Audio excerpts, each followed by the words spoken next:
时年38岁的金被丈夫发现死在了家里。Tim, oh, you got him now. Tim, please send an ambulance back. 案发后，警方找到了许多奇怪的证据，其中包括一盘限制级的电影光盘。So Derek was able to turn the TV on, and right away, a pornographic movie starts to play. Like, wow. And Derek loses it. He's like, that's not mine. Whoever did this, dropping expletives, whoever did this, they watched that. That is not my movie. 按照警方的推论，凶手至少在现场停留了5个小时，并且观看了一部自带的限制级电影，这是在以往案件中从未出现过的事情。那么凶手为何会做出如此怪异的举动？金又遭遇了哪些事情？接下来让我们走进这起案件。大家好，我是大熊。今天分享的案例发生在美国佛罗里达州杰克逊维尔。该市位于佛罗里达州东北部，紧邻乔治亚州边界，常住人口约为90万，是美国东南部人口最多的城市，也是都瓦尔县的县治。主人公金多尔西出生于1974年10月10日，他是佛州本地人。大学毕业后一直从事建筑行业，是一名注册建造师和监理工程师。2004年，金嫁给了相恋8年的男朋友德里克，两人婚后定居在杰克逊维尔市。金开办了一家小型建筑公司，继续投身建筑事业，而德里克则加入当地消防局，成为了一名消防员。结婚8年里，金和德里克生活富足，感情稳定。唯一的遗憾是，他们平时非常忙碌，迟迟没有生育子女。为了填补这份感情空缺，金和德里克将对孩子的爱倾注在了宠物狗身上，家门口还摆放了一座为宠物狗定制的雕像，这也成为了他们家藏钥匙的地方。因为德里克是出了名的好人，经常会收留一些生活遇到困难的朋友，所以雕像下面有钥匙几乎成了公开的秘密。任何认识德里克的人基本全都知道这件事情。虽然德里克的本意是为了帮助朋友，但他的这种做法也让金陷入了危险之中。某个晚上，德里克像往常一样去了消防局值夜班，也正是这一夜，悲剧发生了。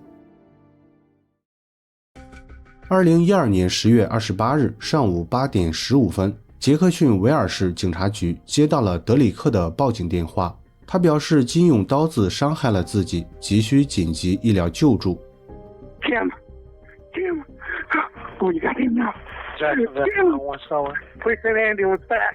Are you with her right now? Yes, I am. Send rescue. We are sending rescue. Is she awake? No, she's not. I think she's dead.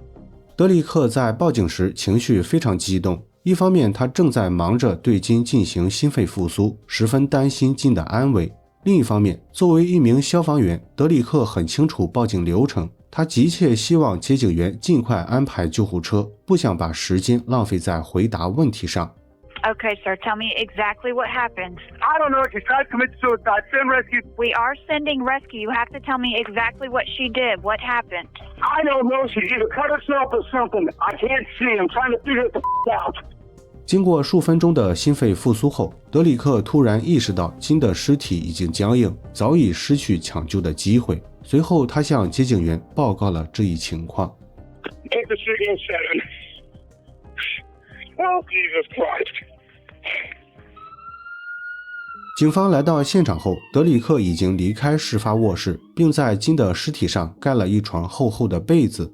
尽管他仍然坚持报警时的说法，认为金是自己结束了生命，但经过勘查后，警方很快发现了他杀的迹象。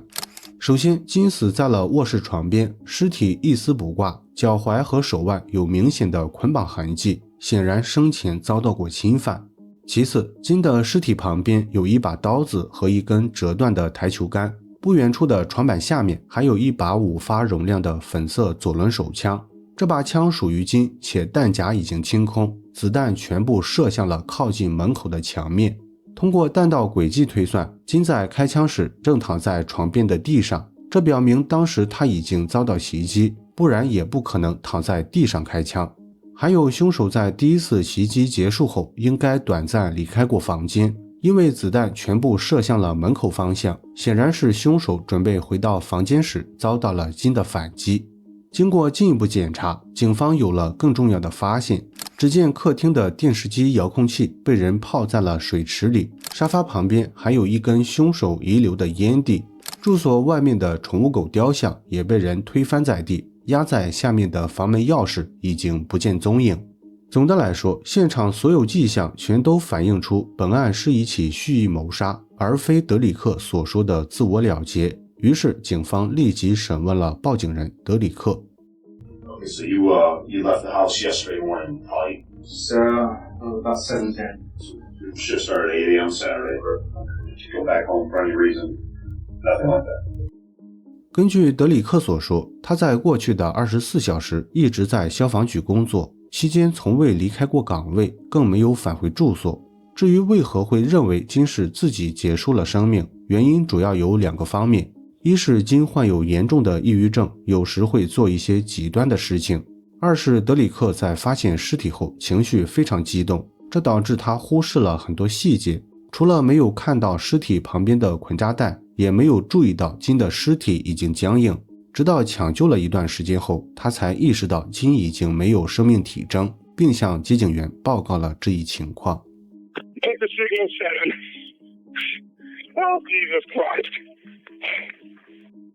警方对德里克的说法非常怀疑，因为他是一名从业10多年的消防员，本职工作除了救火，还负责抢救伤者。他接受过专业培训，不太可能犯这种低级错误，尤其是将棉被盖在金的尸体上，这在警方看来完全是在破坏现场。于是他们进一步追问了2人的关系，试图寻找可能的线索。When is the last time that you and Kim had sex? A while back. When you say a while back, like weeks? Or either one of you stepping out, girlfriend on your behalf or boyfriend on hers? You got a girlfriend? 德里克坦率回答了警方的所有问题，他承认自己有出轨行为，也知道遮盖尸体可能会破坏证据，但当时他一直以为金是自己结束了生命，所以并未考虑太过复杂的事情。遮盖尸体只是德里克作为丈夫的本能反应，他不想让金的赤裸尸体出现在其他男性面前，除此之外并无其他目的。警方核实了德里克的不在场证明，确定没有问题后，转而又向他询问了谁可能会是凶手，尤其是那些对他们家比较熟悉的男性。因为警方已经确定金在遇害前遭到过侵犯，并且现场发现的作案工具全部来自他们家，这表明凶手对住所的布局非常熟悉，基本可以确定是熟人作案。德里克稍加思索后提到了2个最近曾在他们家住过的男性，一个是他的好兄弟兰斯，另一个是他的员工约书亚。根据德里克的说法，兰斯和约书亚都有吸食违禁品的不良嗜好，也都因为在他们家吸食违禁品遭到过金的驱赶。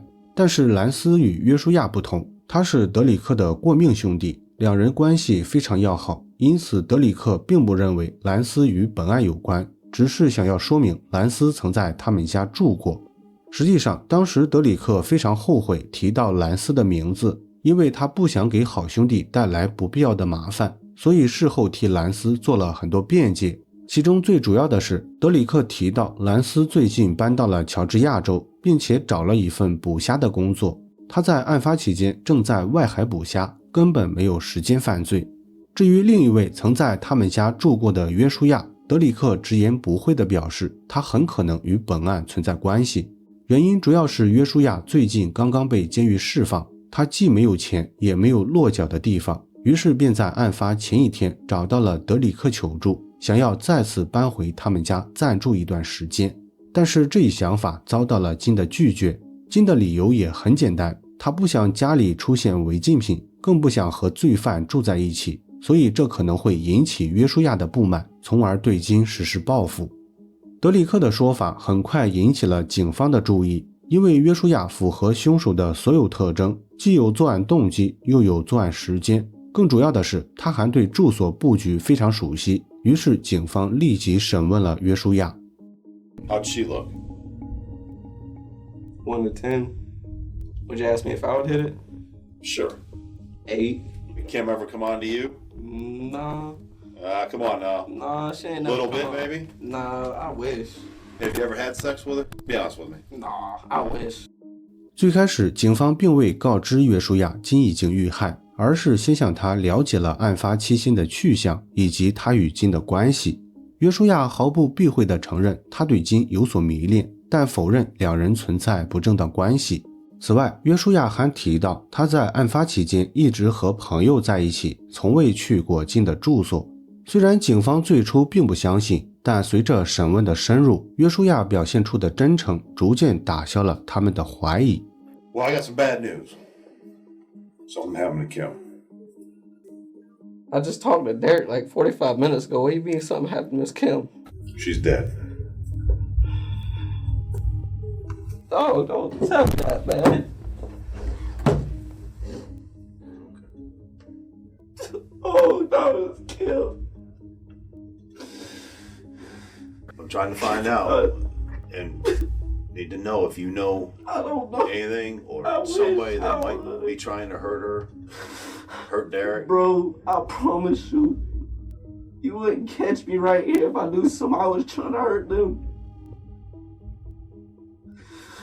I promise you that, man. Okay. All right. That was a good woman. You don't know. No, you I'm don't sure know we- what she was. I'm sure she was. Damn. Say, damn. 约书亚对金的遭遇感到非常震惊，甚至表现得比德里克还要强烈。这种真实的反应触动了警方。经过核实不在场证明，警方排除了约书亚的涉案嫌疑。接下来的一段时间，警方几乎调查了所有嫌犯，但最终并未取得任何进展。无奈之下，他们带着德里克重新回到了案发现场。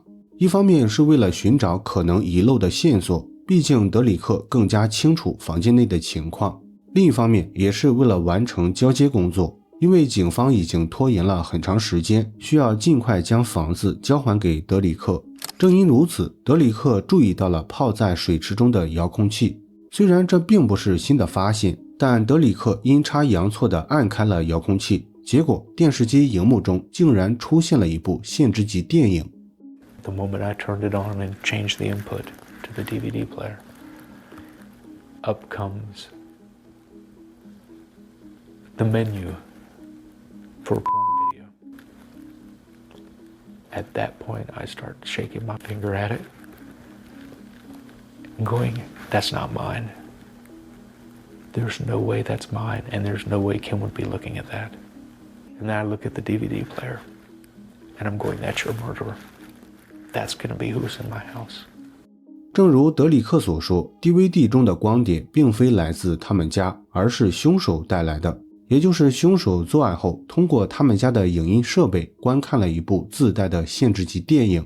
虽然听上去有些不可思议，但事实确实如此。后续警方通过一系列调查，很快确定了凶手的身份，他就是德里克的好兄弟兰斯。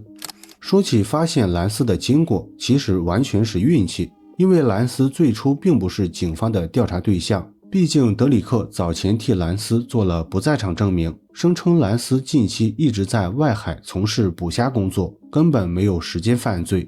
但实际情况是，兰斯不仅没有出海工作，反而犯下了一起汽车盗窃案，准确来说是借了别人的汽车，没有按时归还。起因是兰斯在10月27日晚上，也就是发现尸体的前一晚，参加了一场派对活动。期间，兰斯借用了一位朋友的汽车外出购买违禁品，但是不知何故，他在出门后不久便与外界失去了联系。由于兰斯迟迟没有归还汽车，朋友一气之下向警方报告了汽车被盗，并且留下了一份报案笔录。后来这份笔录被一位了解本案的警员无意间发现，这时警方才意识到兰斯的不在场证明并不可靠，于是便展开了调查工作。首先，警方通过社区监控发现兰斯借用的汽车曾在案发前一晚去过案发现场，离开的时间是在第二天早上6点30分，也就是发现尸体的2个小时前。其次，警方通过丢车人提供的线索找到了一位名叫布莱恩的知情者。他是兰斯的借车担保人，也是案发前一晚与兰斯一同参加派对的朋友。根据布莱恩的说法，兰斯在案发这天早上亲口向他承认杀害了金，并且提到了许多只有凶手才知道的作案细节。He tells me that he murdered somebody and just pretty much is going to prison and there's nothing that can be done about it. And I said, what do you mean? You murdered somebody and your life is over and you're going to prison. And he's like, I'm going to prison. He said, I took her cell phone and I told her to get out of my way, that I just wanted my stuff. Pretty much just goes into, I don't know whether he hit her with that pool stick, but he kind of emphasized swinging the pool stick. Okay. And then he emphasized being shot at 5 times. What does he say? Does he say that she was dead, or does he say anything about that? He said the lady was saying, stop. You're killing me. 布莱恩的证词为警方提供了关键证据，随后警方以谋杀罪逮捕了兰斯。最开始兰斯坚称与本案无关，并且表示从未去过金的住所，但后来警方从金的尸体上发现了兰斯的生物证据，兰斯眼看无法否认，这才承认杀害了金，但是强调他只是出于自卫，并非蓄意谋杀。根据兰斯的说法，那晚他去德里克的住所，原本是想拿回自己的衣服，但由于金过于热情，兰斯便在住所内逗留了一段时间。在此期间，兰斯总感觉金可能对他有好感，但是又不太确定，于是便拿出了自己新买的限制级电影测试金的反应。没想到金果然没有拒绝，随后两人在卧室自愿发生了关系。然而也就在他们互动的过程中，兰斯头脑一热，主动向金透露了许多德里克的秘密，其中最主要的是兰斯承认曾帮助德里克介绍过情人，这激起了金的强烈不满。因为这件事情，两人在卧室爆发了激烈冲突，期间金用枪和刀子攻击了兰斯，而兰斯则用台球杆进行了防御性反击，最终两人陷入肉搏战。在争夺刀子的过程中，金不小心被刀划中要害，死在了自己的刀下。Self-defense is I punch you and I try to get away from you. I don't beat you with a pool cue till I break the pool cue in half, stab you in the neck, and tie you up. That's not self-defense. That's a bunch of nonsense. 警方并不相信兰斯的说法，因为证人布莱恩曾提到，那晚兰斯离开派对是为了购买违禁品，而非去德里克家拿衣服。所以兰斯临时改变计划，可能是因为没有足够的钱购买违禁品，于是转而前往了德里克的住所，打算通过偷盗解决缺钱的问题。他之所以选择德里克家作为偷盗目标，是因为知道那晚德里克上夜班，也知道他们家门口有备用钥匙。更主要的是，兰斯在德里克家住过很长时间，对房间内的情况非常熟悉，能够快速找到高价值的物品。所以警方认为兰斯应该是在偷盗过程中不小心惊动了金，进而恼羞成怒，对金实施了殴打、侵犯和杀害。至于为何兰斯要在现场观看自带的限制级电影，很大可能是他想继续对金图谋不轨。因为根据警方推算，兰斯从作案到离开至少花费了5个小时，显然不可能只是为了搜刮物品。2015年4月15日，案发3年后，本案开庭审理，兰斯因谋杀罪等多项罪名被判处终身监禁，不得假释。